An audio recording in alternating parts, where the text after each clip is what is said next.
ফ্রান্সে বসবাসরত Bangladesh online activist Pinaki Bhattacharya বুধবার রাতে নিজের ফেসবুক ওয়ালে এক পোস্টে দাবি করেন তার ইউটিউবের একটি কন্টেন্ট বাংলাদেশে ব্লক করে রাখা হয়েছে। গুরুতর অভিযোগ তুলে পোস্টে তিনি লেখেন, আমার আজকের ভিডিও অন্তর্বর্তী সরকার বাংলাদেশে ব্লক করে রেখেছে। শেখ হাসিনা সরকারও আমার ভিডিও ব্লক করেনি, অথচ এই সরকার বন্ধ করলো। এরপরই নেট দুনিয়ায় বিষয়টি নিয়ে শুরু হয় তুমুল সমালোচনা। বাংলাদেশে কেন ভিডিও ব্লক করে রাখা হয়েছে তা জানতে প্রধান উপদেষ্টার বিশেষ সহকারী ফায়েজ আহমেদের সঙ্গে যোগাযোগ করেন পিনাকি ভট্টাচার্য। প্রধান উপদেষ্টার বিশেষ সহকারী এই কন্টেন্ট ক্রিয়েটরকে বলেন, ভিডিও ব্লকের বিষয়ে সরকারের উচ্চ পর্যায় থেকে কোনো নির্দেশনা ছিল না। অবশ্য রাতে ওই কন্টেন্ট ব্লক লিস্ট থেকে সরিয়ে দেওয়া হয়। তবে পিনাকির দাবি, যতক্ষণের জন্যই ব্লক থাকুক তিনি এটার পূর্ণ তদন্ত চান।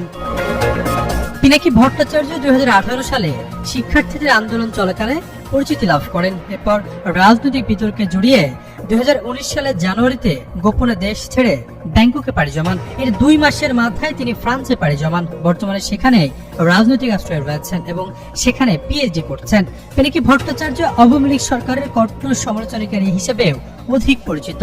বাংলাদেশের রাজনীতির ইতিহাস, মুক্তিযুদ্ধ এবং অন্যান্য বিষয়ের উপর তিনি এখন পর্যন্ত 19টি বই লিখেছেন। আলোচিত এই কন্টেন্ট ক্রিয়েটর একসময় বামপন্থী রাজনীতির সঙ্গে জড়িত ছিলেন।